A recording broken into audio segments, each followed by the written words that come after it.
50 fatos de Caravaggio! O nome completo do artista era Michelangelo Merisi. Ele nasceu em Milão no dia 29 de setembro de 1571. Mas o que aconteceu? A peste assolou Milão em 1576 e ele e a sua família foram para a cidade natal materna, que sabe qual era o nome dessa cidade? Caravaggio! E daí que ele acrescentou o nome da cidade ao seu nome posteriormente, e assim ele ficou conhecido. Seu pai faleceu no ano seguinte, 1577, quando Caravaggio só tinha 6 anos de idade, e a sua mãe morreu 14 anos mais tarde. No mundo em que viveu Caravaggio também viveram Shakespeare e Cervantes. Em 1584, ele retorna a Milão para trabalhar como aprendiz do artista Simone Paterzano. Ele morava no ateliê do professor, o que era bastante comum naquela época, e ficou nesse ateliê por 4 anos. Em 1592, mudou para Roma, buscando um grande contrato, buscando vencer na vida. Já em Roma, pintou Baco Doente, que dizem ser um autorretrato do artista como Baco.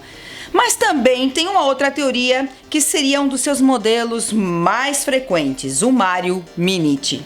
No filme, Hannah e suas irmãs Woody Allen comentam o sucesso da exposição de Caravaggio no Metropolitan Museum em 1985, mostrando que o artista estava mesmo de moda. Em 1599, Caravaggio conseguiu o contrato mais buscado da época em Roma, que era pintar a Capela Contarelli dentro da Igreja dos Franceses. Quando apresentou ao público lá na capela a Vocação de São Mateus e o Martírio de São Mateus, virou um superstar romano, todo mundo conhecia o artista. O sucesso foi tanto que tiraram uma obra que estava no altar da capela e pediram para ele pintar uma terceira tela. Mas a primeira versão que ele pintou dessa terceira tela foi rejeitada.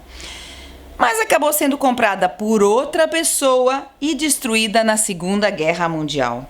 E isso, gente, aconteceu muitas vezes com Caravaggio, que rejeitasse uma primeira versão da obra encomendada.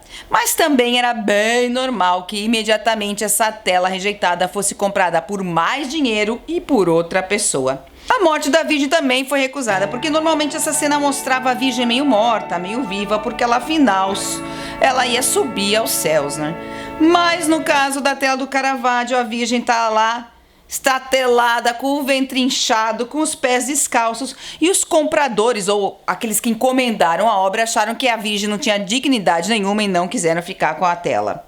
Mas outro quis comprá-la, e a curiosidade aqui é que a venda foi intermediada por outro artista emergente do barroco, o Pedro Paulo Rubens.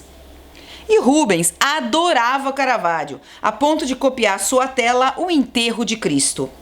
O pessoal da época que viveu Caravaggio falava que as suas obras faltavam ao decoro. Mas o que era decoro naquele momento?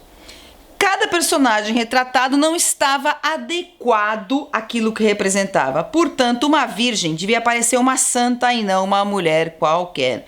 O negócio é que o Caravaggio usava modelos de rua, podiam ser prostitutas, ao que se conheceu como naturalismo. Aliás, a modelo que posou para a Virgem dos Palafraneiros era uma conhecida prostituta, Lena, que dizem que era amante do pintor. Lena também posou para Nossa Morte da Virgem e para a Virgem de Loreto. Caravaggio se inspirou em Leonardo da Vinci para construir esse naturalismo, já que da Vinci sempre pregava que não se devia idealizar nada, mas simplesmente observar a natureza. Só que Caravaggio, gente, levou esse naturalismo ao máximo, mostrando até os pés e as mãos sujas dos santos. Tratava cenas bíblicas como se fossem cenas de gênero, ou seja, cenas do dia a dia. Em suas telas utilizava esse contraste violento de luz e sombra que ficou conhecido como tenebrismo. Também Também pintou cenas de gênero que apenas mostravam cenas do cotidiano e nada mais, como aqui as videntes, as suas duas versões e os enganadores. Colocou seus retratos num primeiro plano, como se tratasse de um enfoque fotográfico, algo totalmente desconhecido nos séculos XVI e XVII. Ao colocar as figuras em primeiro plano, muitas vezes temos posturas quase impossíveis de pintar e figuras de costas ao espectador. O maior colecionador de Caravaggio em seu tempo foi o Marquês Vincenzo Giustiniani, que chegou a ter 13 telas do artista. A Maria Madalena é a Madalena mais real da história. Em 1600, nosso Caravaggio começou a mostrar um caráter meio agressivo e parou diversas vezes na prisão. Em 1606, numa espécie de jogo de bocha, ele feriu de forma grave a Ranuccio Tomazzoni. E não é que o Tomazzoni morreu? Dizem que o Caravaggio teria agido em defesa própria, mas o pintor acabou fugindo de Roma e não pôde se defender, sendo condenado à pena máxima, que podia ser convertida em pena de morte.